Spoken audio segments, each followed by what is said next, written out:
very pleased today to have Matias Zaldarriaga from the Institute for Advanced Study. He's known for his work on the cosmic microwave background, in particular the B modes and lensing. And as a graduate student, he wrote CMB FAST. Does anyone remember CMB FAST? And he has a number of honors, the Warner Prize from the AAS.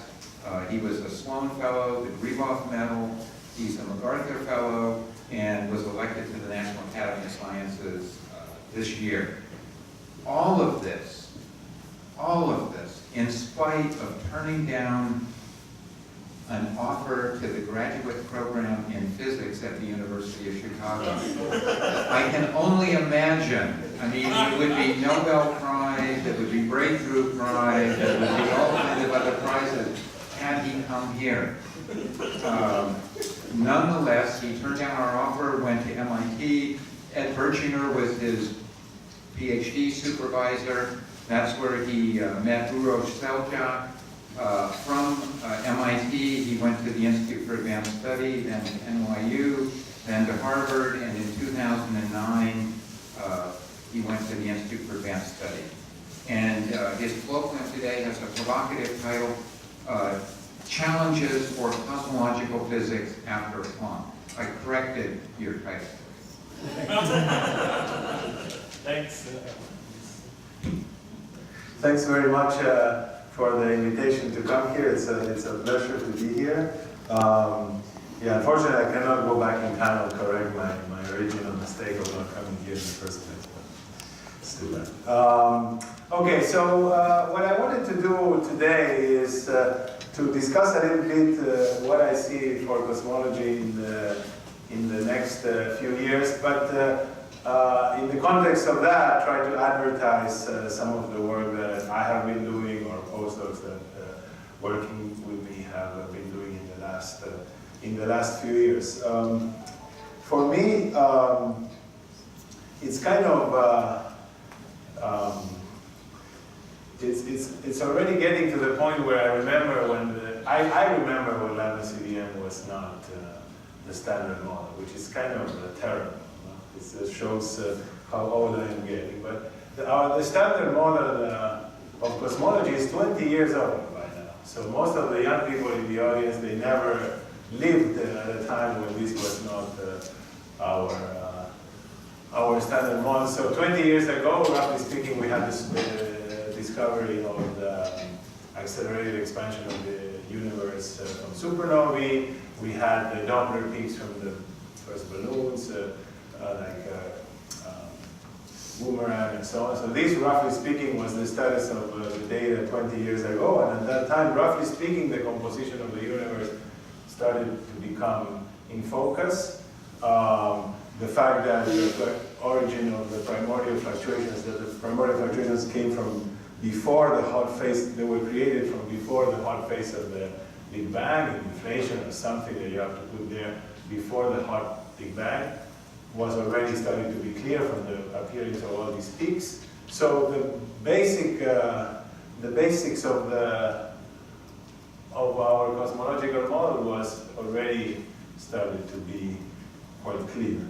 Of course, since then we've made a lot of progress, and many people in the audience and the students here and the postdocs are very much involved in the latest incarnation of all of these incredible progress. These are, as you know, the power spectra from Planck, temperature, polarization, temperature, TE cross correlation, and just from the Planck papers, the table of cosmological parameters. And I remember when with Wayne, when we were in the institute as a postdoc at the time, this was like the dream that was going to be. The forecasting, it was about this, right?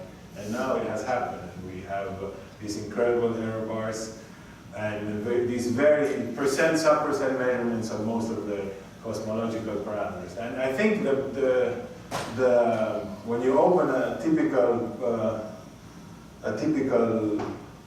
cosmology paper these days, this is what you kind of see. A lot of data sets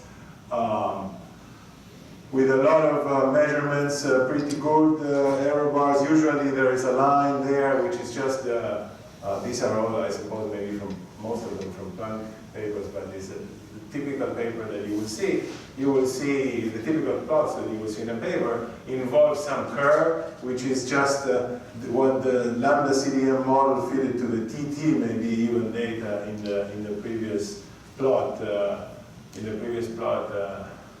Predicts a very narrow line, a very small ellipse. Let's see, a very small ellipse. These are a very narrow line, and then all kinds of other data. Some of them are already at the percent level, measurements of various things, distance scale related things, or growth of structure and distance scale related things like CNV lensing. Some at 10%. And for the most part, I would say that the bottom line is that everything seems to fall into place and everything seems to agree very, very well. Of course, there are discrepancies. I know people here like a lot or are very aware of the fact that there is a discrepancy in the inferred value of the Hubble constant. We will see what that ends up pointing to, but if you step back for a second, I think the summary is that we have a model that did not break. Perhaps there is a hint of something, and there's a lens that I didn't have here, but for the aficionados, there's also some, there's discrepancies in the data, but they are of lowish significance, I mean, it's high enough that it's disturbing, but low enough to know that a lot of discrepancies of this nature have come and gone in the history of perception. Right? So we don't know what will happen with this one in the end, or with the A lens and so on, but I think the model has passed very, very good tests. We've improved the error bars tremendously, and we have what I think is a very solid standard model.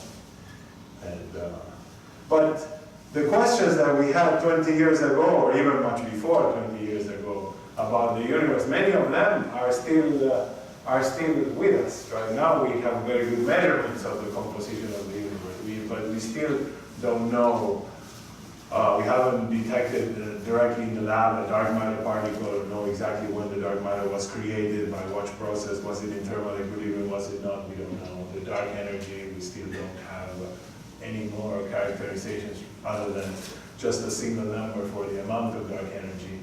Baryogenesis, we've known for a long time what is required to get more variance and antivariance, and that's still something that we cannot get out of our standard model. Neutrino masses, there are a lot of things that we don't know. So there's still questions about the composition. There are still questions about the origin of the fluctuations. We now, I think, have established without a doubt that the fluctuations that we see were created before the hot phase of the Big Bang. The measurements of the CMB are ambiguous about that. But the details of exactly what happened at that time is still quite uncertain. We've gone from having just one number to characterize these fluctuations and amplitude. Now we have measured a slope very accurately by Planck, and this slope is the number that comes out is reasonable for the point of view of inflation. But we still don't have so much information about that period. And we are, of course, wondering if anything else could have been left over from that phase of the history of the universe. And then there's a lot of astrophysical questions that are left. I mean, we've made big progress in our understanding, say, of the formation of galaxies and so on, but that's not a solved problem. The first stars, the epoch of organization, supermassive black holes in the centers of galaxies. There's a lot of questions about the detailed history of our universe that are still with us, and the hope is that in the next decades, at least we will make some progress in some of them. So, what are the things that the field is concentrating on? Of course, an obvious candidate for trying to understand better the epoch of the generation of the primordial fluctuations is whether or not anything else is left over from that time. And the natural candidate to look for is gravitational waves. If they were produced there, there, they would survive to this day, and in particular, they would also survive until the epoch of recombination, and they would change the pattern of the CMB, of the polarization of the cosmological background, and we can go look for it, and the field is embarked in measuring the so-called B modes with better and better precision. So that is a very interesting and very important avenue for the next decade, but it's not what I want to discuss today. So what I want the main part of the talk will be about improvements in our understanding of how large-scale, trying to make improvements of our understanding of how large-scale structure evolves in the universe. But before I go there, let me just, I mentioned the three types of questions: questions about the composition of the universe, questions about the early universe that perhaps is best addressed by B modes or in the CMB. There's also astrophysical questions. And let me just highlight some work of some of the postdocs at the IAS, Sasha Karov, probably some of you know, but other postdocs as well. So one of the more interesting, one of the most, in many ways I find it the most interesting epochs in the history of the universe that we still very know little about is the epoch of the first stars and the epoch of organization. It's both a frontier in terms of information. We don't know very much when perhaps we have an integral constraint of the optical depth, but we don't know the details. We don't know the astrophysics of the first stars.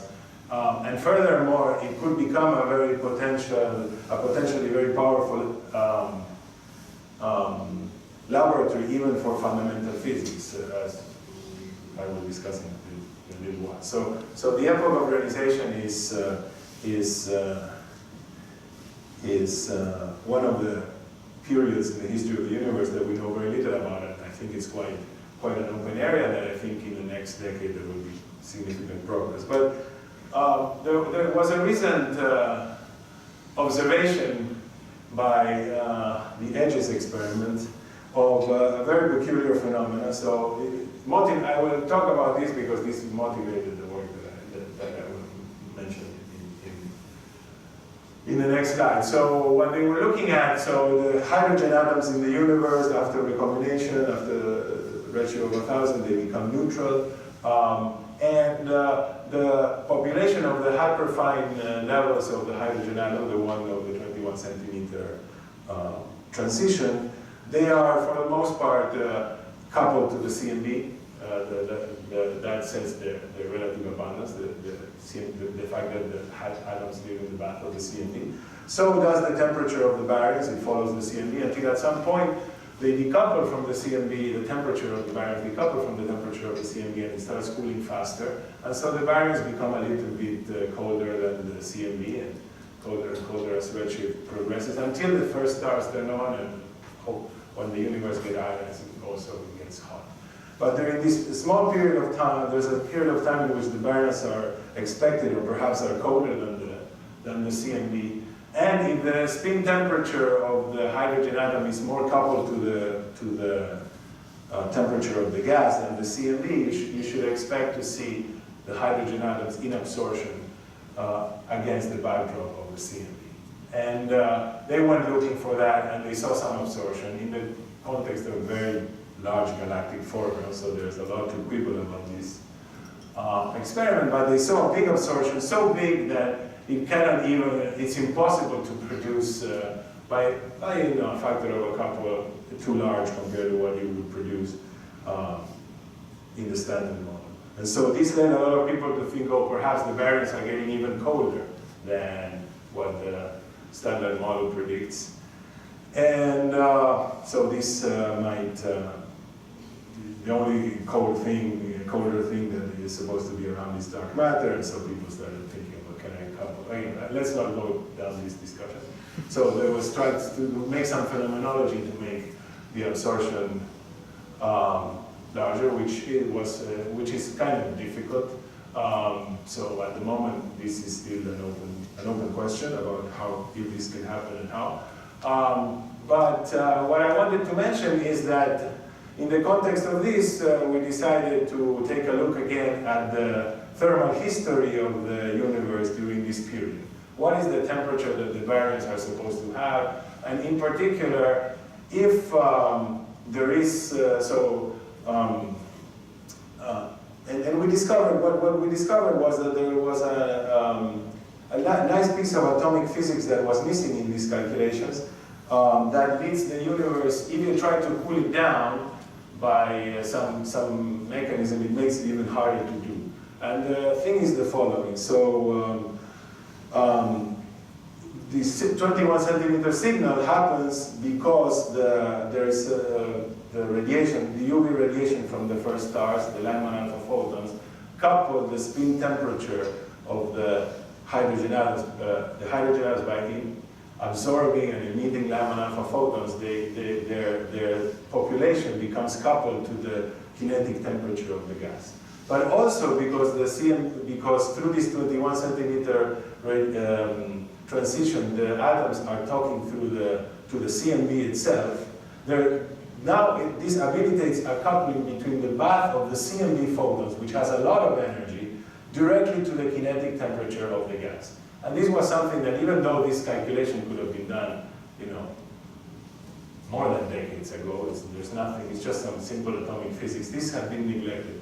And once you take this into account, you realize that the moment you couple to you have these Lyman alpha photons in order to create this absorption, you're also coupling to the CMB, and you're raising the temperature of the gas, and it's not very easy to make it lower. So these are curves that show the actual temperature of the gas. This would be in a situation where you're trying to cool it more to try to fit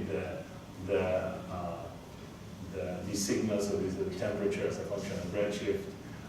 So you're trying to, this would be the standard answer without the additional cooling to try to explain the signal. So this would be what you get when you put some mechanism, in this case was some sort of interaction with the dark matter, but it could be other things like, anyway, it doesn't matter what it is, but this is, you go back to here once you realize that that the gas is talking to the CMB photons through this extra channel. So, and the bath of the CMB, even though the heat capacity in some sense of the 21 centimeter transition is very, very small, you're talking through it, you're actually talking to the big bath of the CMB, which has a lot of heat capacity. So you immediately make the gas, you cannot make it colder. So this is just, I think, I mentioned this because I found it to be a really interesting, simple atomic physics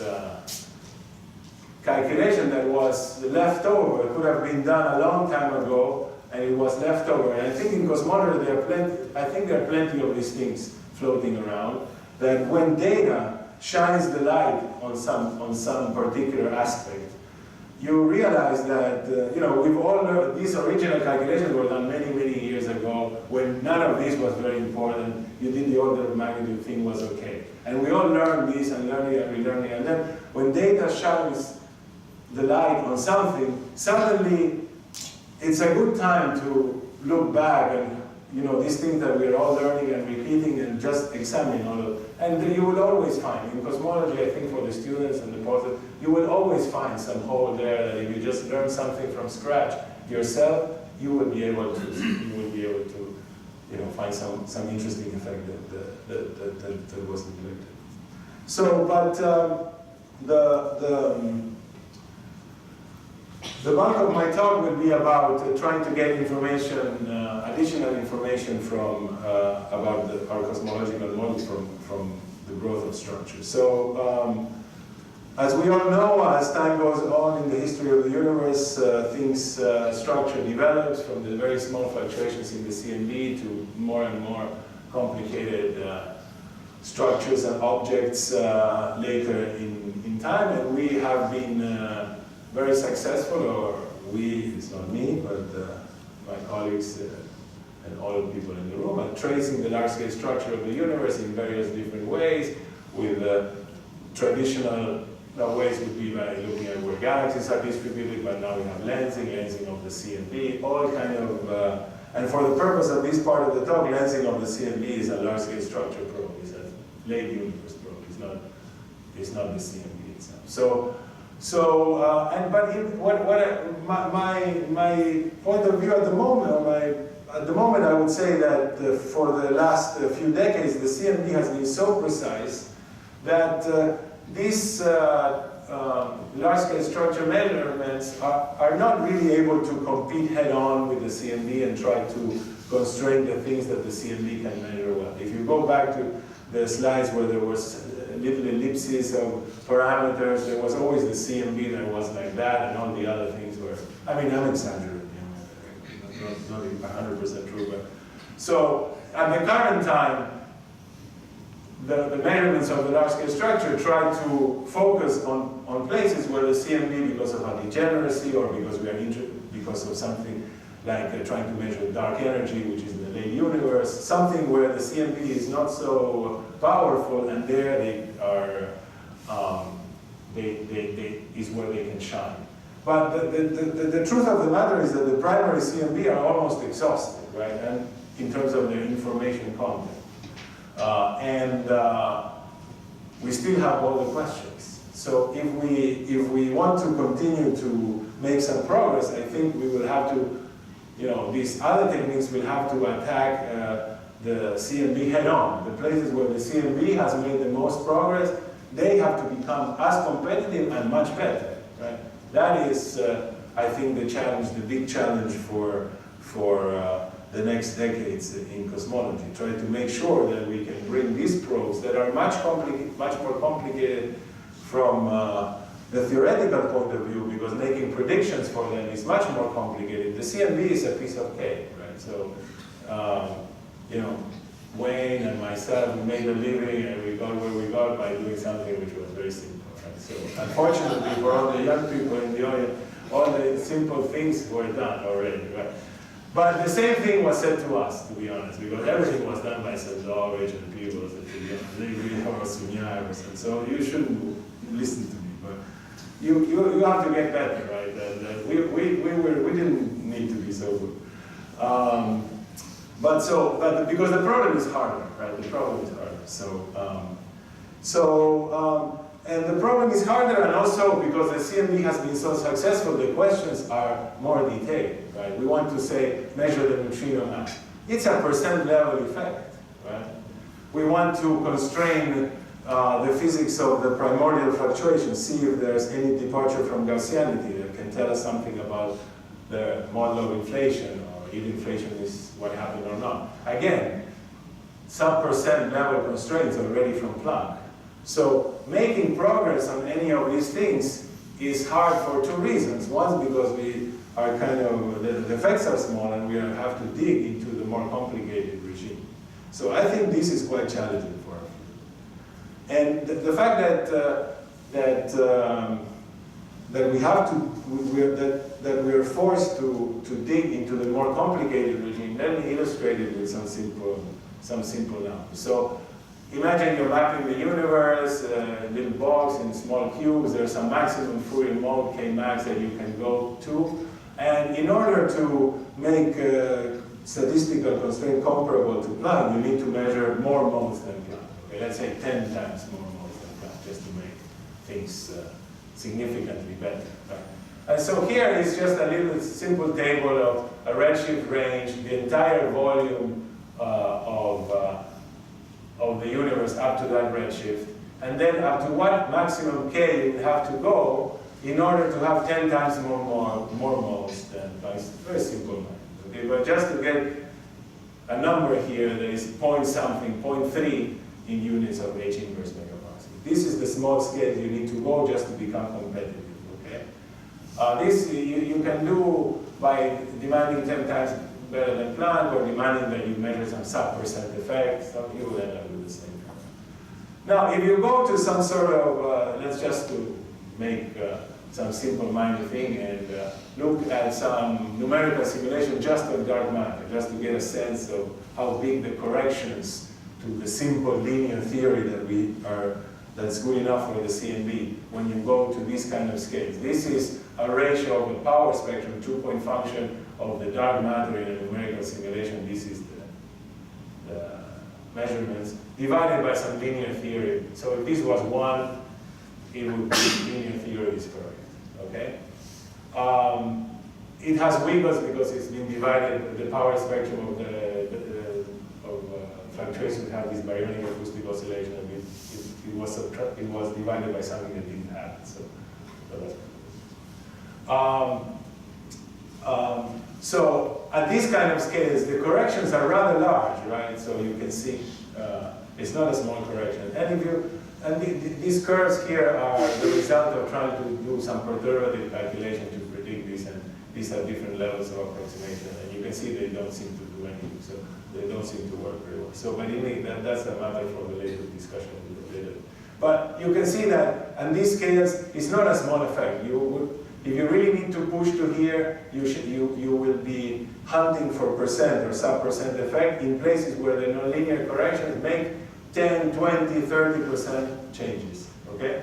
It's not hopeless, because it's not order of magnitude. It's not the background, the foreground cleaning of the edges experiment. No, it's not. But it's still not trivial, right? So that, I think, is clear that if we're going to attack head-on and make improvements, we need to get very good at understanding this range of scales, understanding what we can believe, what we cannot believe, how to marginalize over the things that we don't understand. If the universe were only dark matter, probably we can do this from first principles, but the universe is not just dark matter, and we don't observe the dark matter, we observe, or sometimes we might be dancing there. Anyway, so all these complications are there, and we will have to face them. I think it's hopeful because it's not tremendous effect, but it's also very challenging. And these days, what we do is pick some scale around 0.1, roughly speaking, and ignore everything to this side. We have the data, and we basically stop here out of, we don't want to, we're not sure about this, so we stop. We analyze the data stopping somewhere here, where the effects are small, and that's fine. So at the current time, that perhaps is not throwing so much information given the errors of the surveys, but if we really need to go for it, we have to go into here. There's not enough. Well, I noticed that you cut the plot at 1.4. If I want to reach 0.4, that is one number in your table, so it seems that... Yeah, I didn't, the reason I cut this thing here is that I stole it from another paper. So it's not, yeah, exactly. So, but of course, this is at redshift 0, okay, and if you go at higher redshift, you need to play smaller. The level of non-linearity is a little bit smaller, so it's a little bit better than that. So, when would this expansion stop? Sorry? When would this expansion stop? Yeah, that's yeah. So I think the question is, can we achieve the same level of theoretical control that we have in the CMB for this range of scales? That is a question that myself and a bunch of other collaborators to just now quite a long time have been wrestling with and trying to understand. I think we are not at the stage where we can use this for the data at the moment, but we, I think, have made some progress in trying to understand this. And so the idea is the following. So let's ask the question: what is the theory of the large scale for the perturbations on large scales, not on the small scales? Is there a theory to describe the perturbations on the large scales? What is that theory? Can we solve it perturbatively in a way that converges and we understand? And the point is that this theory of the universe on the large scales is not the theory you started with, in the sense that, imagine you said, I'm just doing a universe made only of dark matter particles, called dark matter. So, but it is going through the nonlinear evolution and is creating all of this small scale structure. And now I look at what is happening here on smooth on some large scales. Is the theory that describes the fluctuations on these larger scales the theory of dark matter, cold dark matter with zero velocity dispersion? It's not that. Because you've generated some, if you want the simplest thing, some velocity dispersion, some motions on small scales just from the nonlinear clustering. So the theory on the large scale is not the theory in some sense that you started with, but is some other theory with some additional stress tensor, if you want. You can, simple would be there's an additional sound speed, something like viscosity. So we've tried to understand when you're doing this and you smooth it at local large scales, what it is that you get, what kind of theory. Is a theory of a collection of fluids here, or just with some stress tensor. The stress tensor is what is telling you what's happening on the small scales, or where the information of what's happening in the small scale is coming in. That depends on your smoothing scale. It runs with the smoothing scale. You have, but this is not something this theory does not compute this stress tensor. This theory parameterizes this stress tensor by writing the most general,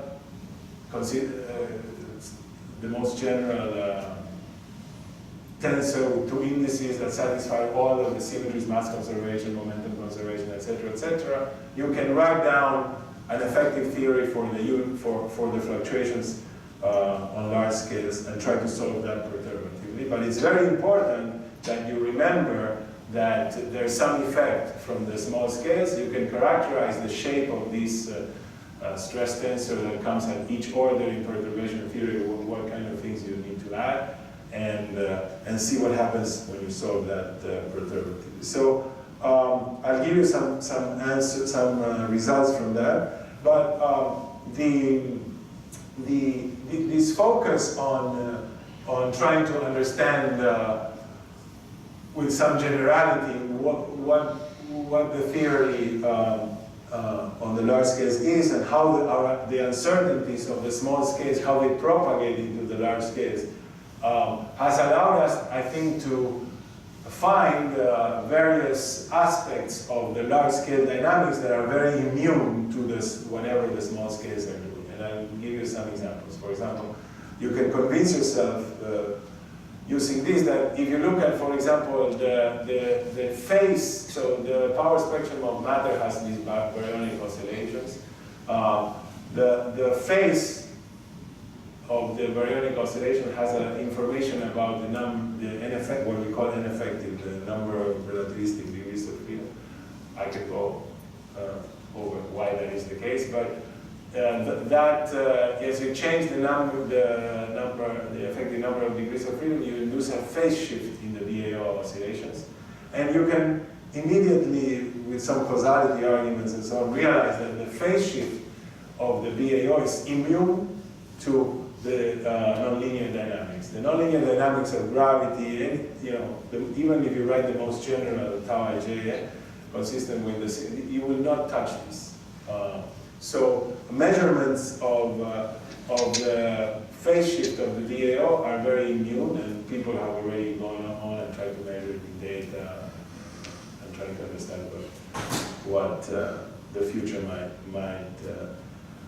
lead to that. Other things that are very immune are, for example, a certain type of non-Gaussianities. We call this local type of non-Gaussianity. They cannot be generated unless you break the equivalence principle. They cannot be generated by the nonlinear dynamics. So there are a lot of things like that. Well, and something called the scale-dependent bias also. So there are various things that I think the moment we have this clear understanding of what's going on and what, regardless of, we don't need to run simulations and try to understand examples of what the small scales can be to know that this phase shift is immune, that the three-point function cannot have a local shape of non-Gaussianity, etc., etc. So that's one set of things that having that understanding is useful for. But let me see. So what I want to do now is present some results of the comparison of this effective theory of large-scale structure with simulations. It's just to understand what's going on. So one thing that already somebody asked and was pointed out was that this expansion that I showed some curve of didn't look to be converging, or the question was what is the range of convergence? Okay, so I think this program of trying to understand this translinear or mildly nonlinear regime accurately using some perturbative expansion was, has a very long history, but it always got stuck because when you looked at those curves, you put some effort into doing more and more orders, and they were worse and worse. They didn't do anything. What was going on was the missing of these counter terms, of this effect of the small scales on the large scales. And once you do that, once you include those, you can see exactly why everything was failing and what is the range of scales in which this expansion actually converges. And so let me give you an example. So imagine you take a simulation, just an example where you know the answer, so that everything is under control. So take a simulation with some initial conditions. There's some certain map in Fourier space, delta of k of the initial conditions. The standard perturbation theory allowed you to calculate the final density field in a series expansion in these initial conditions. The second order piece looked like that. It was some sort of convolution integral of two amplitudes giving the second order. There was a third order term and so on. So at the lowest order in perturbation theory, it turns out that there's only one form for this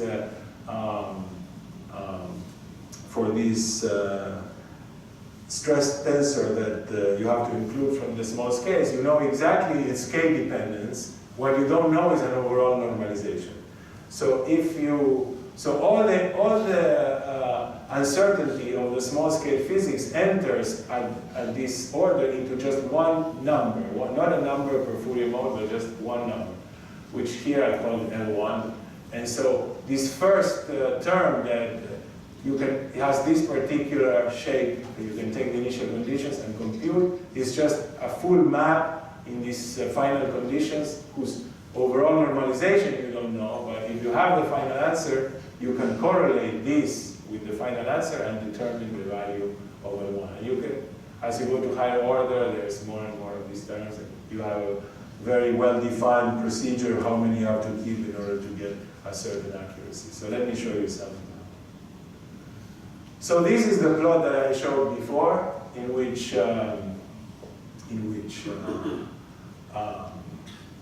you could see the actual answer, and you could see the different orders in perturbation theory, how they were not particularly making. And you could see this 14%. So now, all you need to do in order to fix this is add this one parameter, one number, not a function of k or anything, one number. And now this is the new, let's just focus. There are various subtleties that are interesting, but I will not. So let's focus on the dashed curve that goes like this. This is not the same as this curve, but after this one is produced by me, so I was more in control. But notice that this is not 40%, this is 4%, this is 1%, okay? So the including this one parameter, which is kind of a viscosity sound speed type parameter, into the calculation allows you to go from something there. And this is the one loop, and this is the two loop. You can see how it converges better and better. And you clearly see that you can be at 1% at k of 0.2 at redshift 0 with no problem. While here, the difference was tremendous. And the measurement of this parameter in a simulation is trivial because you have the complete prediction of what the shape of this map produced by this term should be. You can cross-correlate it with the actual answer and measure this L1. This is a measurement of L1 using scales up to a given scale. So this is using scales up to here, k, much less. So you can make with the error bars included in this plot. So there's basically no error bars in this measurement of this cross-correlation. You take this number, and it's fixing what's happening at k of 0.2 or 0.3. Okay, but you measure it at k few times 10 to the minus 2. So this is exact. I mean, it's to convince people, but it's clear that it's coming. It's not for you. So I think we now understand very well why you're not getting to the right answer, what is the right answer, how far you expect it to go as you go to with different loops. All of this I'm not showing you here because it would take a long time, and it's kind of boring for most people. But I think by now, if we were talking about dark matter, we would know no problem. How far you need to go, and we've pushed to like 2 loops and 3 loops and stuff like this. So for a higher order moment. So I think now this is a very much under control theory. Now, one question that is interesting, I think, is how can we validate the results that we're getting? So I think some of my collaborators would say this theory is manifestly correct, so you don't need to go look for the simulations to see. But being around astronomers, I know that the only thing that is true for them is the numerical simulation. So it somehow looks like you have to run simulations to validate this and show them. Now, of course, then this becomes it looks like it becomes kind of stupid, because if you are going to run the numerical simulations to see if this thing is correct, then what's the point, right? Have the numerical simulation, forget about it. But this is, let me show you that this is not quite true because of the following thing. So this prediction of perturbation theory is not a prediction only that you can make for the average of the many boxes and so on. It's a prediction that you can make for a single box, for a single small simulation box, okay? And there, you have to agree exactly with the results that you have for this little universe, much better than the sample variance of having simulated a small universe would be. Normally, people that, if you want to run simulations to let's say, make a mock catalog of the entire, some futuristic survey, you have to run incredibly big volumes, right? Now, to test this, just to beat the cosmic variance, if you want to have some, 1% measurement of something, you need 10 to the 4 modes just to average down the sample variance. So you start getting very large volumes. To do this comparison, I don't need that, because I don't need to beat down the sample variance. I need just to agree on a mode-by-mode basis on that region. So I can make sure I agree with the results for those initial conditions much, much better than 1%, to 10 to minus 3, 10 to minus 4. See how well I do. I don't need to do. So it's much cheaper to validate this. You don't need to. So this is an example, for example, of the calculations up to, I think this is up to 2 loops. This is just the power spectrum of the, you just take a simulation, you compute the prediction for that region of the universe, that simulation box, from perturbation theory, you subtract it from the final answer of the simulation, you look at the residuals and you divide the power spectrum of the residuals with the power spectrum of the simulation. And you can see that the agreement at, K of point, this is redshift 0, redshift 1. This is at the level of 10 to the minus 3, okay, the difference.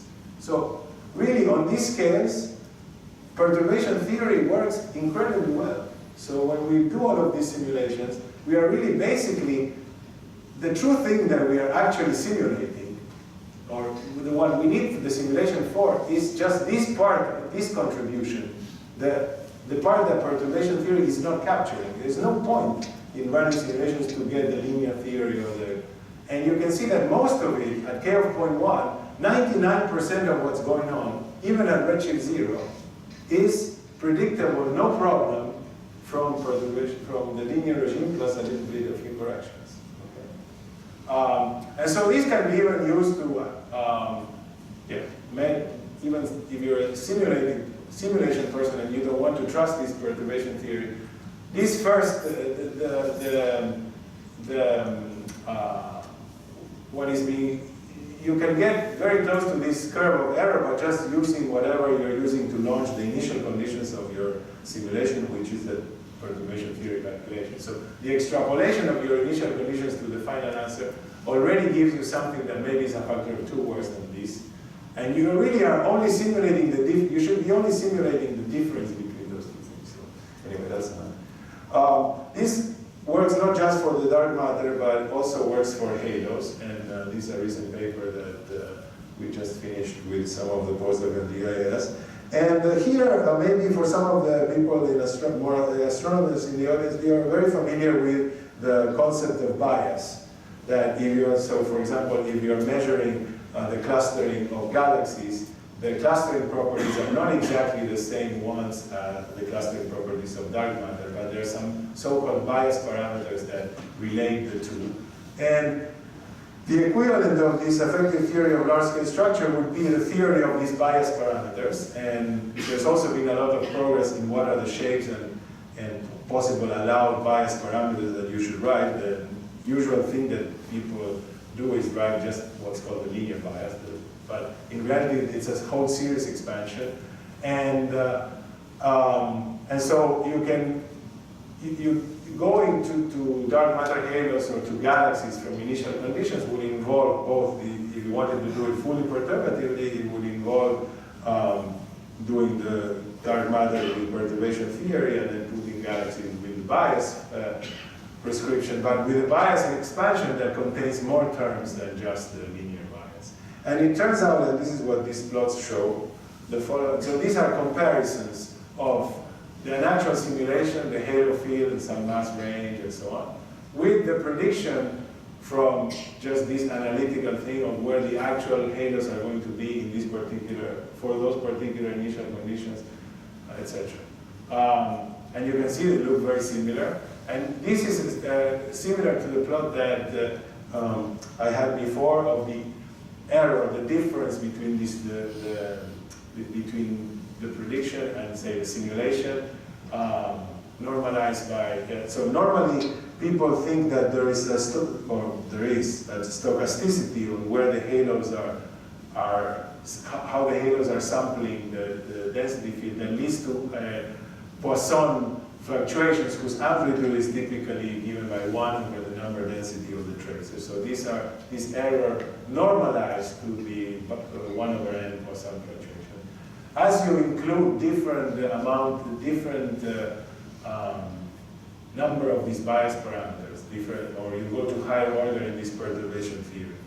And the difference between this P error is what sometimes people in the field call stochasticity. The fact that the halos of the galaxies do not perfectly match the dark matter, but there's a stochastic. And the power spectrum of these residuals is what people call stochasticity. A big part, and usually people do the definition of the stochasticity with just the linear theory. A lot of this stochasticity, a factor of several, from here to here, is not really true stochasticity, but is missing higher order terms in the bias expansion. So what's going from here to here is just putting two more terms in the bias expansion. Anyway, well, this is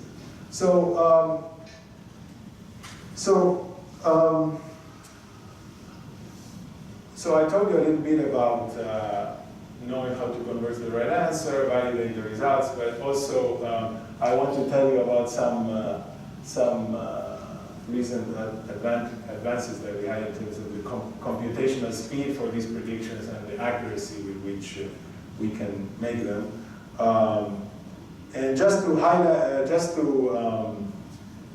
advertise, I think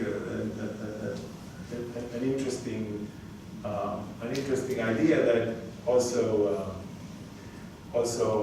turns out that well, let me say that in a second. So the idea is the following. So as I said before, these predictions end up being some sort of series expansion which involves integrals over momentum of the power spectrum of the initial conditions weighted by different k factors of momentum. Those integrals usually are done numerically, and they become very expensive because if you go to Toulouse, there's 2 3-dimensional integrals, then it starts taking forever, you do Monte Carlo, I don't know. But it turns out that if the power spectrum was a power law, then those integrals could be done analytically, okay? Now, then you realize the power spectrum of initial condition, of course, in our universe is not a power law, unfortunately or fortunately. It depends for the calculation, it's unfortunate. For us, maybe it's fortunate. It's not a power law, but any kind of function, you can expand it as a sum of a few power laws by doing the following trick. You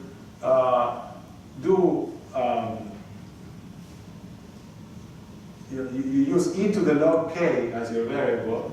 Okay, then you do an FFT or a Fourier transform of these of the function, where you change the variable to e to the log k, and so the different Fourier modes are e to the some frequency times the log k, and that's a power law, e to the log. It's a complex power law. Okay, so if you were able to do these loop integrals for complex power laws, then analytically, then you have the answer analytically. Okay, turns out we can do some of these even for complex powers, and notice that then the whole problem separates, because the cosmology dependence of the prediction is all about the shape of the power spectrum. That now it has been expanded in these complex power laws. All the cosmology dependence is going to be in these constants, CMs, of this expansion. The loop integrals are just integrals of various k functions times this, that you can do once and for all and just write it down somewhere. End of story. To do all the cosmology dependence, you don't need to do them again, right? So it's just a one-time set of integrals. The only problem is that there's some integrals of forms like this. Okay, power laws, differences in momentum with complex exponents. But people doing amplitude calculations and people in quantum field theory, they know how to do all of these integrals. So we go around and ask. And it turns out that a lot, I mean, usually their exponents are much simpler than our exponents. They're not complex things like this, but it turns out a lot of their methods you can generalize. And then a lot of these integrals, I'm not going to go over them, but they have formulas in terms of gamma functions, full integrals. So the power spectrum to one loop is just a trivial thing. Bias tracers, two loops, we have been able to do bispectrum. So a lot of these things is just even an analytical calculation. So the one loop bispectrum involves some integral. I mean, all of these can be done. So, and all of the cosmology dependence is just about these coefficients. So these are, in some sense, some pre-computed matrices that you can do, and it works. So it's a very useful tool, I think. And it led us to something that might be of more. I mean, this is probably a little bit. Most people in cosmology would not care to go this far. I don't know. It's just they would run the simulation, and that's the end of the story. This idea of splitting the power spectrum into power laws also had this bonus application.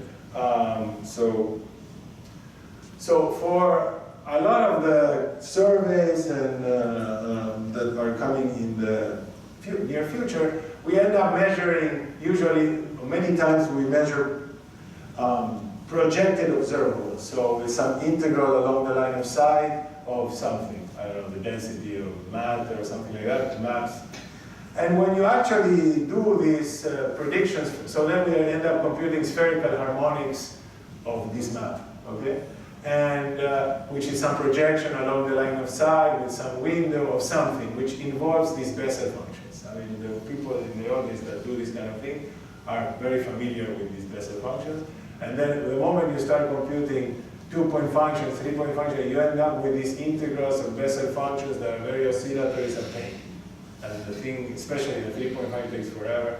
In fact, if I go back to the time of CMB-fast, the whole point of CMB-fast was to be able to split the projection along the line of sight from what was happening in recombination, and then write everything so that we could do these integrals with the Bessel functions, and the code was not computing the Bessel function itself, but we could tabulate the Bessel function. That's the trick behind the original CMB-fast, which is behind all of these days class and so on. And CAM is the same. So, but now it turns out that if the power spectrum of fluctuations or these transfer functions can be expanded, were just a simple power law, even this integral in the Bessel function I can do by hand. I didn't know that when I was in the graduate school, unfortunately.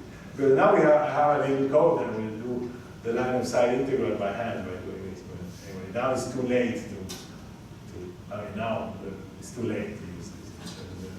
a waste of time for trying to get it to work in industrial code. But for these projections, for lensing, for galaxy service and so on, it's not a waste of time actually. And so what we did was worked out how you would split all of these different things that are k-dependent into power laws, as I saw it before, do all these integrals by hand, tabulate things, and we ended up collaborating with Julien, is the person behind class, one of the standard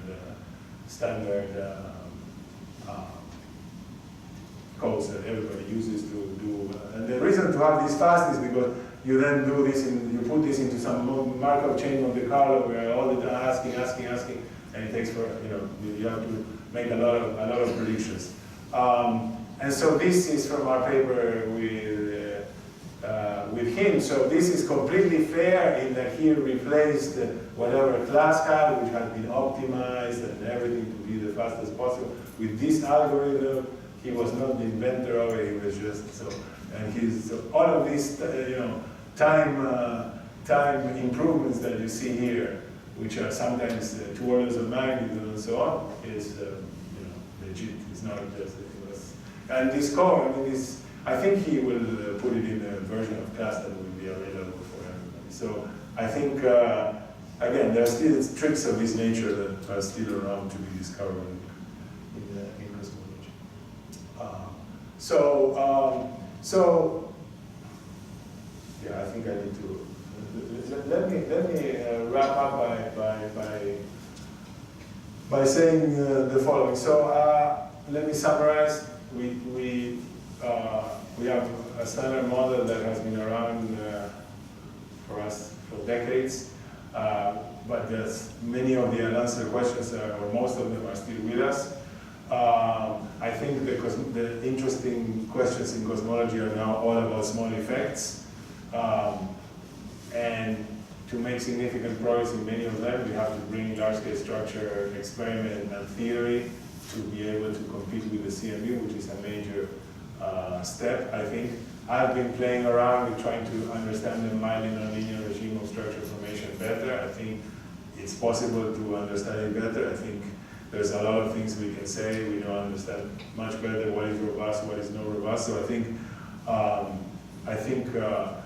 I'm very optimistic that we'll, whatever we have been doing, but also in conjunction with the more standard techniques of simulations and so on, we will get there. But I think it's not an easy task, and I think we have our work cut out for us in the next decade. So I'll stop there.